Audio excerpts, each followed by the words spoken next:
Figueroa shocks the world in a 12-round knockout victory over Nick Ball. We're going to go through that in today's video, break it down, look at the fight before the knockout and the future for both fighters. So getting straight into it, I thought great from Nick throughout. I thought he did very well. I think it's a type of fight where you can have quite large differences in scoring depending on how you score a boxing fight, and I think we saw that on the judges' scorecards as well after the fight, which I think two judges had Figueroa quite a bit up, 2-3 rounds, and then you had another judge having, I think, Nick Ball up three or four. And it's all about that, the different styles, and we sort of knew this coming into the fight. Nick is the bigger power puncher, really, even though he's a smaller guy.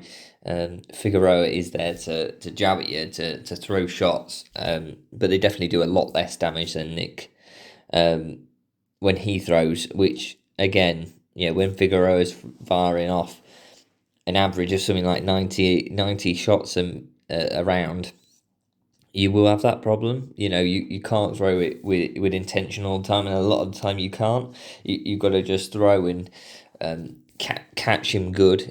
Catch the angles, catch the positioning, to get knockouts, knockdowns with that type of style. Nick, on the other hand, will throw as hard as he can and will try and get you out there at some points. Not all the time, but he will. He will throw them big power shots, a lot more than Figueroa. And look, Nick Ball will land a lot of his shots because he will get in range, take a shot to throw.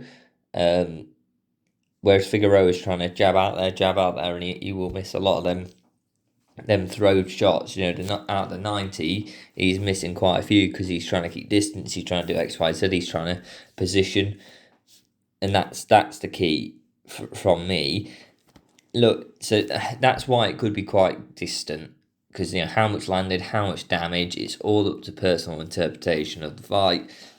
And look, that showed in the judges' scorecards, and I think there's been a good few bits online where people are going, how could it be scored like that? How could Nick Ball not be up on the judges' scorecards going into the final round?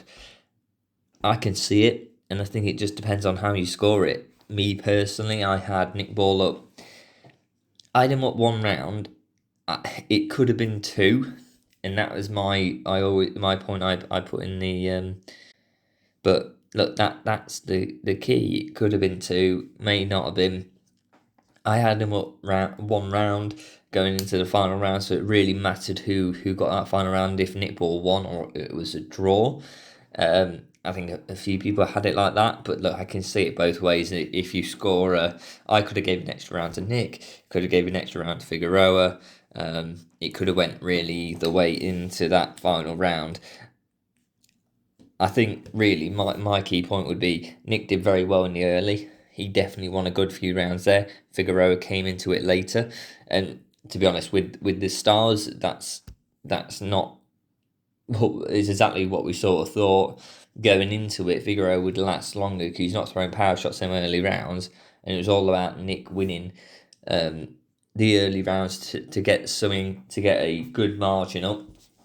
So when Figueroa's stamina continues because he's not throwing them power punches, Nick still has something in the bag, and he can duck, dive and throw a shot here and there. But it doesn't matter if he loses rounds in them late rounds, because he will lose quite a few. I thought he did enough to go into that final round to be one up, but he had to win that final round, so I think there wasn't that much margin in there. And look, that's the key. I think Figueroa thought, and his team thought, he was down. I thought that was key from the corner work. And look, going to that 12th round, Nick throws a big hook and then goes to do a combo with another hook, and Figueroa just catches, glove up, protecting his head, catches the hook on the gloves and throws back, as basically Ball's trying to leverage it to come back round with another hook. And that leveraging, yes, it gives you a very powerful shot, and it does. it's it can be countered, and if it does get countered, it's dangerous. It's very, very dangerous. It doesn't take much power in a shot from an opponent at that moment to get you down, and I don't think it did. I think Figueroa fired a shot. It was a decent shot. It was on the right place. It was a great placement. Was it powerful? Was it really that dangerously powerful? Was it the most powerful shot Figueroa even thrown in the fight? No, it wasn't. But the fact is, Nick's running into it basically. When he's going for the hook, he's coming back round and he just takes it perfectly. It was a perfect shot and goes straight flat. He goes straight flat on his front, on the canvas, gets counted back in, looks wobbly. That it was quite close for the referee going. It could have been stopped there. Nick got up in time, and Nick's heart really got him up and got him going again. That was key. I mean, lesser fighters, that would have been the end of it there and then, to go flat like that. And he did struggle to get back up, no doubt. So, it was a tough. The referee really checked on him before he went back in there. And look, after that, I could just tell from that point, look, he's not all there. If he survives, if he could maybe survive this and it'll be a draw, but, well, no, it wouldn't, because it'd be 10-8, so Figueroa would win, wouldn't he? So he's likely going to lose this fight, even if he stays in there. And I thought, once he went flat, I was like, and in how he got back up, you could tell he wasn't all there. Figueroa's just firing off shots afterwards. Nick's trying to cover up, can't cover up enough, and goes through the ropes. Nick is called off straight away, basically. A bit of problem in the aftermath with the celebrations of Figueroa's team.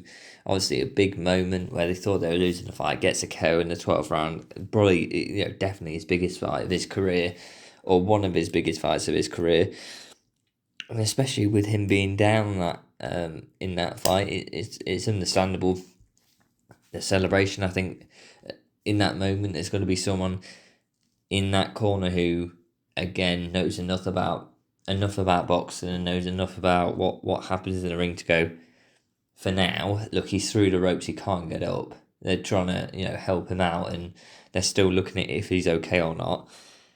That's the key. I think there has to be one person in there going, look, whoa, let's just wait a second, give it a moment, make sure he's okay, then done. We can celebrate how we want.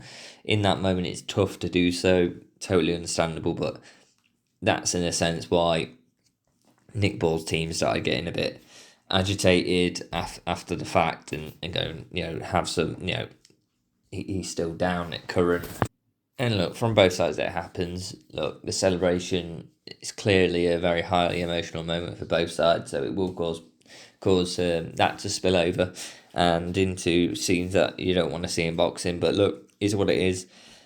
Figueroa wins. Let's look at what they both go on to next. So, Figueroa winning the fight, winning the World Championship, key to move forward now.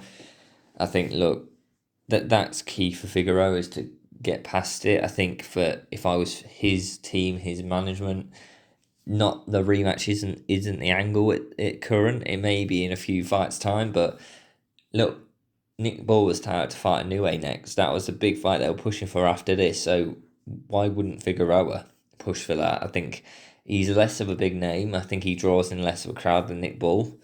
Even now, I think even after this fight he does.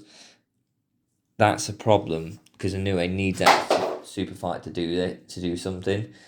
I think, really, does he get it? I think it was tough for Nick Ball to make the Inoue fight, let alone Figueroa, who's less of a name. I think that's a key problem for him. Being less of a name will be a big issue. But look, why wouldn't he angle for it? At least try to after this fight. I think he should do. I think Turki Al-Sheikh wants him to fight on a Mexico versus the world Riyadh card, which obviously key, again, would be a massive payday. And if he wins something on that, maybe that makes him a big enough star to then get him in the Inoue fight. So I think he will angle for that Inoue fight. Probably, I think he'll do this Mexico versus the world is what it's touted as. Riyadh season card with, I believe, Canelo headlining it later on this year. then he'll angle. If he gets a win, big name, big stage, that's the time to start going, well, actually, I want to try and get that new A fight, because look, that's the angle that everyone needs to try and get to from this weight class, is trying to get that new A fight, because that will be the legacy. If they win, the legacy that continues on their record. You know, no one can take that away from them if they beat a new A or fight him. That's the biggest fight that is possible at this type of weight. So I think Nick, I think, yeah, he's lost. He did very well, and I think going into a rematch, he'd be hoping he can get something on him and win a round extra and not take a chance in round 12 like he sort of had to. I think it's tough. I think the rematch what he will angle for straight off the bat, and I think that's key. I think that's what his team should do. Do I think it will happen? I don't think it will. I think Figueroa will say won't go ahead with it because it won't be mandatory. I think Nick has to then rebuild. He has to go through a few fights. Who he fights is a bit of a question. I don't think he wants to get really away from that top level, but who knows really? I couldn't even think about who he really fights now, because a super fight was really tough for him against Nue. If he won this, he didn't. He's got to try and regain a world title somewhere. And I think that's his key angle that he's got to try and get to. And I think Figueroa rematch would work. I don't think it happens straight off the bat. I think it could happen a few fights on, like I said, with Figueroa. But look, I think he may fight a fight at a lower level to then get probably hopefully try and get a mandatory on one of the world title bouts in 3 fights time. I think it won't be long before because he is a big name. He will be offered, and he's been a world champion for so long, for a good while now. So it's he will be offered options to try and get that world title back in some way or form, whether it's the world title he had that Figueroa now holds or another. I think either way he gets offered enough, because he's such a big name. He's a big payday for anyone.